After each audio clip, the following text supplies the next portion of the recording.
I don't think you'll ever see a creative burst like that musically ever again. 1971, I don't think the music was a reflection of the times as much as the music also caused the times. Hello, this is TJR. Recently, I finished watching the new Apple Plus 8-part docuseries entitled 1971, The Year That Music Changed Everything. I gave myself a few days to digest it, and now I want to discuss the series. But before I do, if you want to see more content like this, please click like, click subscribe, and smash the bell notification icon so you can know when I release new videos. It was an anticipation of the idea that everything would go wrong, but that music would prevail. Directed by Asif Kapadia, 1971, The Year That Music Changed Everything, is based on the book by David Hepworth entitled Never a Dull Moment, 1971. The series explores the year both politically, socially, and musically as a groundbreaking year for rock, soul, pop, and R&B. Episode 1 begins with pre-1971 events that signaled the end of the idealism of the 60s. This includes Kent State, Altamont, Manson, and the breakup of the Beatles. From here it explores the series' main thesis, that the music of 1971 didn't just reflect the times, but influenced and shaped them. It explores the political and social events, both here in the US and throughout the world, that led into 1971, and the staggering number of influential songs and albums that musicians and artists were either recording or releasing during that year.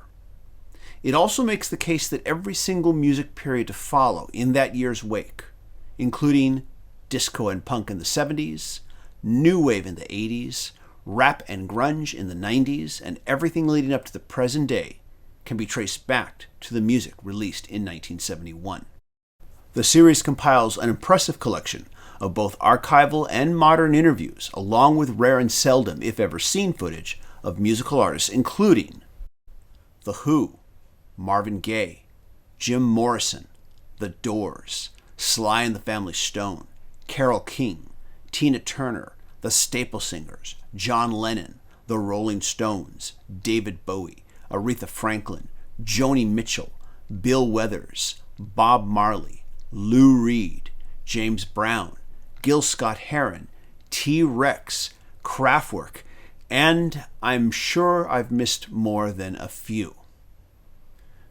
Whenever anyone says that a particular year was the greatest year for music, someone else is going to contest it. But even if you find yourself arguing the film's main thesis, you can't help but be impressed by the staggering amount of amazing archival and live music footage that this series offers. And out of its 8 episodes, my personal favorite was hearing David Bowie accompanying himself on piano, singing a very early version of Changes at Glastonbury to an early morning and barely awake crowd. The series also features an assortment of non-musical archival footage of events, including clips from the proto-reality TV series American Family, the Attica Prison Riot, the Oz Trial, and England's Keep Britain White movement. My partner and I watched this series one episode a night. Back in 1971, we were both just small children, and yet we kept finding ourselves intrigued by the contrast of events from that year that we actually remembered versus the events that we are now hearing about for the first time. This series is on Apple Plus, and if you have a subscription and follow this channel, then it's a no-brainer to put it on your watch list.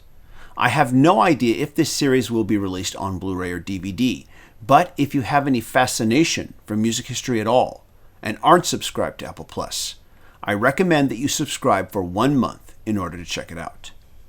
And after you have seen it, or if you've already seen it, please leave a comment and let myself and everybody else know what you thought. Was 1971 the year that changed music? I'm interested to hear what you have to say. And now I will take a moment to thank my patron supporters who are helping me to make more videos. If you'd like to be a patron supporter, please go to patreon.com/TJRTheOriginal. I also want to take a moment to thank everybody who clicks like and also shares these videos on their social media. Everybody, thank you so much for watching, and I hope you all stay safe and healthy. Bye-bye.